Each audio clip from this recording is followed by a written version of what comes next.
Do you like playing indies on your Nintendo Switch? If you do, I got some good news for you. Nintendo is aiming to drop 20 indies on the Nintendo Switch every week.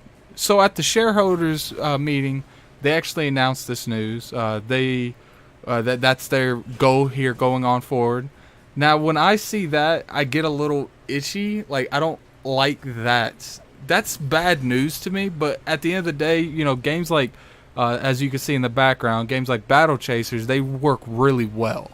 So if it's indies like this or even close to this, I'm okay with that kind of change. But then again, Battle Chasers is a gameplay that I enjoy. So it won't be like that with everyone. Another good game that I'm about to review is Moonlighters. Moonlighters is a phenomenal indie game too. If it's games like that, I'm all for it. But if they're doing 20 a week, I have a feeling a lot of these are going to be shovelware. I hope not. I hope they have some kind of quality control. But I don't think they're going to. I think they're using this as a way to make up the fact that they don't have the best third-party support. Now, I know a lot of you are going to be in the comment section and be like, "Oh, they got third-party support. They got Wolfenstein. They got Doom. They got Warframe. They got Fortnite." Look, those are all good. Those are all amazing. First off, those games didn't come out day to day with their other counterparts. So I do think that has a significant relevance into it. And let's be real here, they're not the greatest versions of those either. So, but a lot of people enjoy playing it. I don't think the resolution matters so much because you are playing it on a handheld.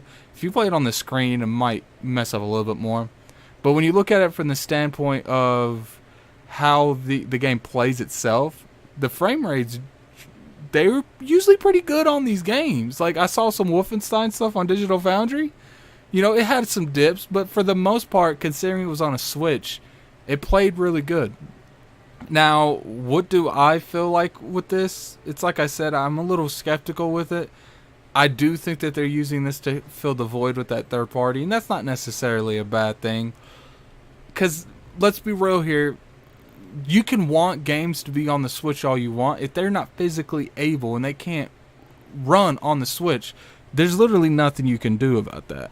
But I've always said that a good scenario that they can go with is get games that people want, that people would play on the go.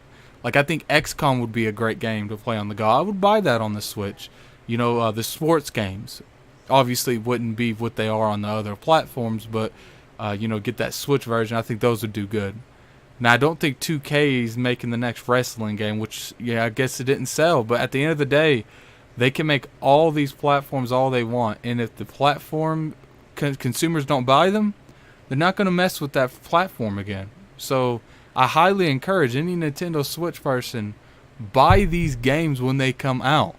Like, even if you don't play them, if you want more of them, you're just one person. But if thousands of people have that mentality and it sells a couple 100,000 in a couple days and it sells maybe 1 million by the end of the life cycle of that particular game, you're good to see another one of those because they see a growing audience on that. But anyway, that's just my opinion on it. Tell me in the comment section, what do you guys think? Do you think that this is a way for them to avoid that third party support that they're lacking a little bit? Tell me if you bought a Switch. Are you guys going to buy Super Smash Brothers this holiday? This is Gaming Addict. I'm out of here. Peace.